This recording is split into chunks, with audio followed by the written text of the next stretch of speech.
Jey Uso comes through the crowd, and he speaks about getting his retaliation on the Bloodline on Friday, and there is one Uso he wants to speak with, and out comes Jimmy, who thanks Jey for what he did on SmackDown. They need to be together to take down Solo and the Bloodline. They aren't the ones, but Jey says, neither are we. I haven't seen you since WrestleMania. I guess forgetting the last number of appearances Jimmy has made on Raw, trying to talk to this guy, but let's cast that aside. In all honesty, I would have thought that Jimmy and Jey would have both wanted to cast aside that WrestleMania match. Oh, right. Let's not remember that. Let's not pretend that was anything approximating good. They fought each other, and a lot has happened, and they don't mix us up anymore. Still maybe was the best Jey Uso line in terms of kicking off this entire transformation 4 years ago when he uttered that line. And he became a champion on his own, but none of those titles top being your twin brother. I mean, I was cheering up here. But then he rejects a hug from his twin brother and says we still need to fix stuff. I think this guy listened to all of Way's criticisms on Rewind to SmackDown Friday night. It's like, listen, we're not going right back to the hug, even though we did get the hug on Friday. We are no longer yes men. We're not sidekicks any longer. We are our own men. So Jimmy invites Jey to come to SmackDown this Friday to speak with the tribal chief and squash the beef. Jimmy goes so far, he promises that Roman will be there. And you know what? I'm never one to take someone for his word. I think 100% Roman Reigns is going to be there on SmackDown this Friday. I would take that bet. Sure. Yeah. This is a taped episode, by the way, that we are building up to on Friday. And okay. Got it. This was very weird. Like Jey had to you're going backwards here because all of this has been taped for Friday. But Jey agrees to come on Friday because he already did. And the Tongans storm the ring to attack, and the Usos are fighting them. Solo then sends in Jacob Fatu, and they have the numbers advantage, and they put a chair around Jey's neck into the corner. Fatu goes to run at him, but Jey gets up, throws the chair into Fatu. Jimmy breaks free after being tied in the ropes, and they super kick party their way to freedom, sending the Bloodline to the floor, and thus concluded like a 17-minute opening segment with the Bloodline / Usos. I enjoyed it. When we're speaking about maybe star power on these shows, I think the more Bloodline drama you could get on any of these shows, it'll probably be very, very welcome. And I have to assume maybe it'll be somewhat reflected when we see the quarter hours. I thought the segment was great. You know, it filled in a lot of those gaps about Jey's motivation that you and I were talking about that was missing on Friday. He spelled out things pretty clearly for the viewer, I would say. We are going to try this Bloodline thing again.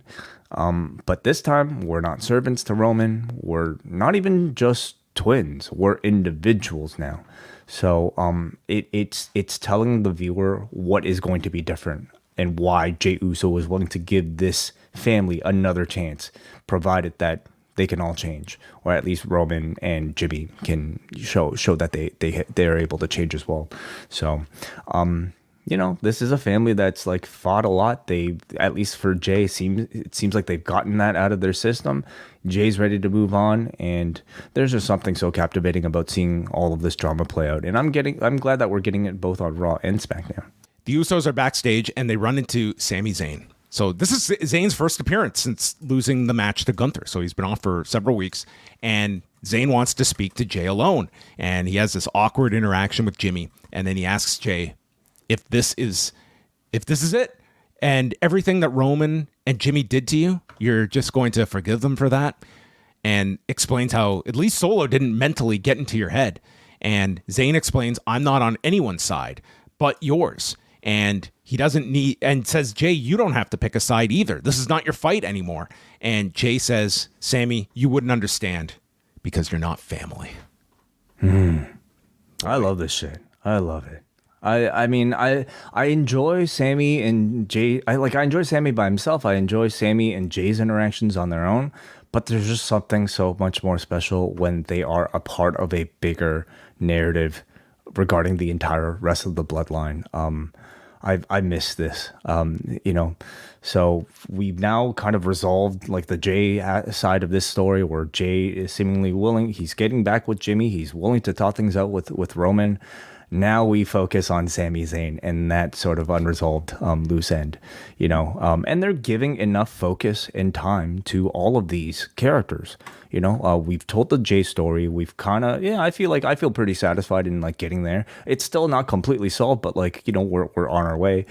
Sammy's starting off from an even farther place, it feels like, where he's not entertaining the idea at all. Can't even stand being in the same room with Jimmy.